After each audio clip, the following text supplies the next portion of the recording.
Welcome the students of 9th class. बच्चों, अब इससे पहले की वीडियो में हमने रिमाइंडर थ्योरम पढ़ी थी और फैक्टर थ्योरम हमने डिटेल से पढ़ा था। और फैक्टर थ्योरम को मैं आपको फिर से थोड़ा सा रिमाइंड कर रहा हूँ। बच्चों, फैक्टर थ्योरम कब अप्लाई होती है? जब हम पहले रिमाइंडर थ्योरम अप्लाई करते हैं। रिमाइंडर थ्योरम अप्लाई करने के बाद जो हमारे पास रिमाइंडर आता है, उस रिमाइंडर को देख कर हम बताते हैं कि क्या वो रिमाइंडर ज़ीरो है। अगर वो रिमाइंडर ज़ीरो है तो जो हमने x माइनस ए या जो जिससे भी हमने डिवाइड किया वो फैक्टर होगी, और अगर रिमाइंडर ज़ीरो नहीं है तो वो फैक्टर नहीं है। ठीक है। फिर बच्चों हमने इसका कन्वर्स पढ़ के, अगर हमें पहले ही पता है कि x माइनस ए या कोई लीनियर पॉलिनोमियल फैक्टर है तो फिर रिमाइंडर क्या होना चाहिए? ज़ीरो। अब यही कॉन्सेप्ट हम बच्चों यहाँ अप्लाई करेंगे। बच्चों, ये है एक्सरसाइज 2.4। पहला क्वेश्चन बच्चों, determine which of the following polynomial has x plus 1 a factor. मतलब बच्चों क्या हो क्वेश्चन कि इस क्वेश्चन नंबर 1 में 4 पार्ट्स दिए हैं। बच्चों, मैंने बोर्ड से 2 फर्स्ट और 4th पार्ट किया है, सेकंड और थर्ड आपके लिए छोड़ा। बच्चों, पहले क्वेश्चन का सोल्यूशन करने से पहले हम समझेंगे कि इसने हमसे पूछा क्या है। इसने कहा कि ये जो x प्लस 1 है ये एक लीनियर पॉलिनोमियल है। हमने बताया क्या x प्लस 1 फर्स्ट पार्ट में x cube plus x square plus x plus 1 का फैक्टर है या नहीं है। तो बच्चों हमें फैक्टर थ्योरम अप्लाई करनी पड़ेगी, लेकिन फैक्टर थ्योरम अप्लाई करने से पहले हमें रिमाइंडर थ्योरम अप्लाई करनी पड़ेगी। रिमाइंडर थ्योरम से हम देखेंगे रिमाइंडर, अगर रिमाइंडर जीरो होगा तो हम कहेंगे कि yes x plus 1 is a factor of this polynomial. अगर रिमाइंडर ये हमें जीरो नहीं देता है तो हम कहेंगे कि x प्लस 1 इसका फैक्टर नहीं है। चलिए बच्चों, हम सोल्यूशन में जाते हैं। मैंने इस पॉलिनोमियल का नाम p ऑफ x रखा। p of x equal to x cube plus x square plus x plus 1, और डिवाइड मैंने बच्चों किससे करना है? x प्लस 1 से। बाय रिमाइंडर थ्योरम अगर मैं इसको x प्लस 1 से डिवाइड करूं तो बाय रिमाइंडर थ्योरम रिमाइंडर कितना आएगा बच्चों? p ऑफ माइनस 1, यानी x प्लस 1 इक्वल टू 0, तो x इक्वल टू माइनस 1, जहां जहां x वहां वहां माइनस 1 जाएगा। बच्चों, मैंने यहाँ p ऑफ x की जगह लिखा p of minus 1 equal to x cube की जगह माइनस 1 का क्यूब, एक्स स्क्वायर की जगह माइनस 1 का स्क्वायर, x की जगह माइनस 1 और उसके बाद 2। बच्चों, माइनस 1 को 3 बार करेंगे मल्टीप्लाई तो माइनस 1 ही आएगा। माइनस 1 को 2 बार करेंगे तो माइनस माइनस प्लस, तो प्लस 1 आएगा। बच्चों, ये माइनस इंटू प्लस माइनस, और ये बच्चों कैंसिल होकर 0। अब हमने क्या देखा कि हमने इस पॉलिनोमियल को जब x प्लस 1 से डिवाइड किया तो रिमाइंडर कितना आया बच्चों? 0। अगर रिमाइंडर 0 आया तो हम कह सकते हैं कि x plus 1 is a factor of p of x। ये हो गया बच्चों एक पार्ट। ठीक इसी तरह से आप सेकंड और थर्ड पार्ट करेंगे। अब बच्चों मैं फोर्थ पार्ट ले रहा हूं। फोर्थ पार्ट है बच्चों जो हमारे पास पॉलिनोमियल p ऑफ x दी हुई है, वो है x cube minus x square minus 2 plus under root 2 into x plus under root 2। बच्चों, मैंने इसको नाम दिया p ऑफ x क्योंकि वेरिएबल x है। p of x equal to x cube minus x square minus 2 plus under root 2 into x plus under root 2, और divide मैंने फिर उसी से करना है x प्लस 1, यानी 4 की 4 पॉलिनोमियल को इसी एक पॉलिनोमियल लीनियर पॉलिनोमियल से बारी बारी डिवाइड करना है।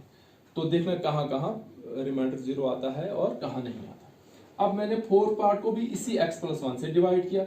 इसका मतलब बाय रिमाइंडर थ्योरम तो रिमाइंडर कितना आएगा? p of minus 1।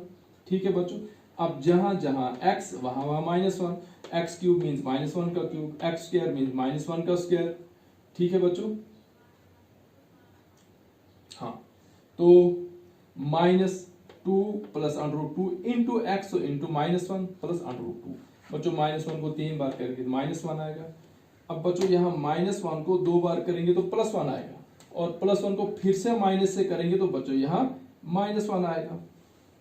ठीक है बच्चों, उसके बाद बच्चों यहाँ देखो, यहाँ हमारे पास 3 फैक्टर है। एक फैक्टर है यहाँ माइनस, एक ब्रैकेट में है 2 प्लस अंडर रूट 2, और एक ब्रैकेट में हमारे पास है माइनस 1।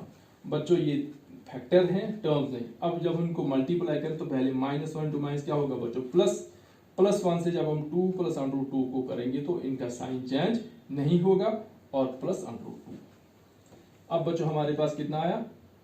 माइनस 1 और माइनस 1 कितना होगा बच्चों? माइनस 2, और plus under root 2 plus under root 2 कितना होगा बच्चों? ये माइनस 1 प्लस माइनस 2 बच्चों कितना हुआ? माइनस 2 प्लस 2 हुआ 0। ठीक है, हमारे पास जो रिमाइंडर आया बच्चों कितना आया हमारे पास? Under root 2 plus under root 2 कितना हुआ बच्चों? 2 अंडर रूट 2।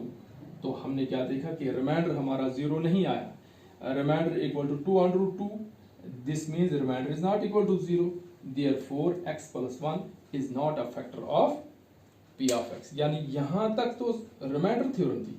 लास्ट के जो दो स्टेप जो मैंने यहां लिखा, since remainder is not equal to 0 therefore x plus 1 is not a factor of p of x, यहां ये दो स्टेट मैंने फैक्टर थ्योरम की कंसेप्ट से अप्लाई की। अब देखिए बच्चों क्वेश्चन नंबर 2 है, फिर से क्या कहता है, use factor theorem to determine whether g of x is a factor of p of x। बच्चों फिर वही क्वेश्चन है, फिर हम पहले रिमाइंडर थ्योरम अप्लाई करेंगे और लास्ट पे देखेंगे रिमाइंडर को 0 है तो फैक्टर होगा, नहीं है 0 तो नहीं फैक्टर होगा। अब बच्चों यहाँ p ऑफ x इसने दिया है x cube plus 3x square plus 3x plus 1, g of x दिया है x प्लस 2। मतलब क्या होता है बच्चों कि ये जो क्वेश्चन दिया है इसने कि use factor theorem to determine g of x is a factor of p of x, मतलब ये कि हमने p ऑफ x को g ऑफ x से डिवाइड करके देखना है रिमाइंडर क्या आता है। ये बच्चों p ऑफ x, ये बच्चों g ऑफ x। अब p ऑफ x को डिवाइड करना है g ऑफ x से, तो p ऑफ x से x cube plus 3x square plus 3x plus 1 और g ऑफ x से बच्चों x plus 2 by remainder theorem. x plus 2 equal to 0 होता है बच्चों, और x equal to minus 2 means जहां जहां x वहां माइनस 2 जाएगा। तो बच्चों ये p of x equal to x cube plus 3x square plus 3x plus 1। अब x क्यूब की जगह माइनस 2 का cube plus 3 into x square की जगह माइनस 2 का स्क्वायर प्लस 3 इंटू एक्स की जगह माइनस 2 प्लस 1। फिर से बच्चों p ऑफ माइनस 2 को जब हम 3 बार मल्टीप्लाई करेंगे तो बच्चों 2 इंटू 2 8 हो जाता है, लेकिन साइन नेगेटिव रहेगा। बच्चों माइनस 2 को 2 बार करेंगे तो माइनस 2 इंटू माइनस 2 प्लस 4 होता है, 4 3 आर 12। बच्चों प्लस 3 इंटू माइनस 2 तो प्लस माइनस माइनस 3 2 आर 6 और प्लस 1। अब बच्चों यहाँ 8 और 6 नेगेटिव इंटीजर्स हैं, 8 और 6 और माइनस 14, 12 और 1 बच्चों पॉजिटिव इंटीजर, 12 प्लस 1 हुआ 13। हमारे पास p ऑफ माइनस 2 बच्चों माइनस 1 है, इसका मतलब हमारा रिमाइंडर कितना है माइनस 1। अब आप बच्चों बताओ फैक्टर थ्योरम यूज करके क्या ये x प्लस 2 इसका फैक्टर है या नहीं है, क्योंकि रिमाइंडर 0 नहीं है तो नहीं है। हमने लिखा 10 g of x is not a factor of p of x। उसके बाद बच्चों इसमें फर्स्ट पार्ट और थर्ड पार्ट वो मैंने आपके लिए छोड़ दिया, एग्जैक्ट सेम स्टेप्स लेकर आप खुद कर, जब तक आप प्रैक्टिस नहीं करेंगे तब तक आप में परफेक्शन नहीं आएगी। बच्चों प्रैक्टिस करके फिर जो क्वेश्चन आपसे नहीं निकलता आप कमेंट में मुझे कह सकते हैं कि सर ये क्वेश्चन नहीं निकला, या मेरे व्हाट्सएप नंबर पर भी आप कॉन्टेक्ट करके मुझे कह सकते हैं जहां आपको कंफ्यूजन होगा। अब बच्चों क्वेश्चन नंबर 3 है, find the value of k if x minus 1 is a factor of p of x। अब देखिए बच्चों इस क्वेश्चन में और इस क्वेश्चन में यहां हमने बताना था कि फैक्टर है या नहीं है, लेकिन बच्चों क्वेश्चन नंबर 3 में पहले ही कहा इसने कि if x minus 1 is a factor of p of x। आपके पास फर्स्ट पार्ट में p of x x square plus x plus k है, यानी k कोई कांस्टेंट है जो इसने छुपा कर रखा है। लेकिन इतना कहा है इसने कि ये जो x माइनस 1 है जिससे आपने इसको डिवाइड करना है, किसको, इस p ऑफ x को, यानी x square plus x plus k को आपने डिवाइड किससे करना है, x माइनस 1 से। लेकिन ये x माइनस 1 इसका फैक्टर है, अगर ये इसका फैक्टर है तो by converse of factor theorem remainder क्या होना चाहिए बच्चों, 0 होना चाहिए। अब देखिए हम फिर से वही स्टेप्स, पहले रिमाइंडर थ्योरम फिर फैक्टर थ्योरम।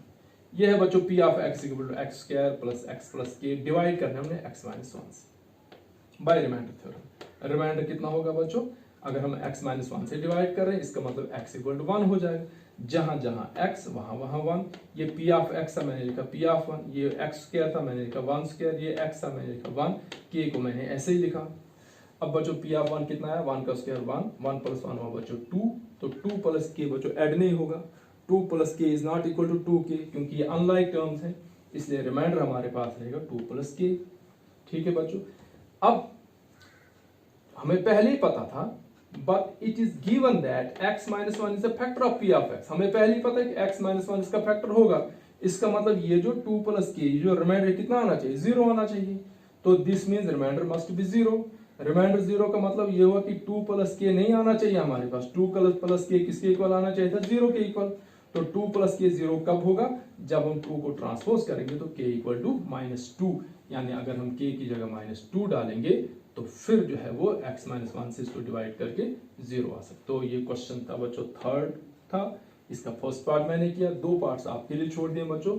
सिंपल है, पहले बिल्कुल as it is remainder theorem apply करनी है। जब आपके पास रिमाइंडर निकल आए तो उसके साथ k होगा, ये जो रिमाइंडर है 2 प्लस k ये हर सूरत में 0 के इक्वल आना चाहिए। आप लिखेंगे वही 2 प्लस k इक्वल टू 0, और के को लेफ्ट साइड रखेंगे, टू जो दूसरा कांस्टेंट कोई हो उसको ट्रांसपोज करके आपके पास के की वैल्यू निकल आएगी।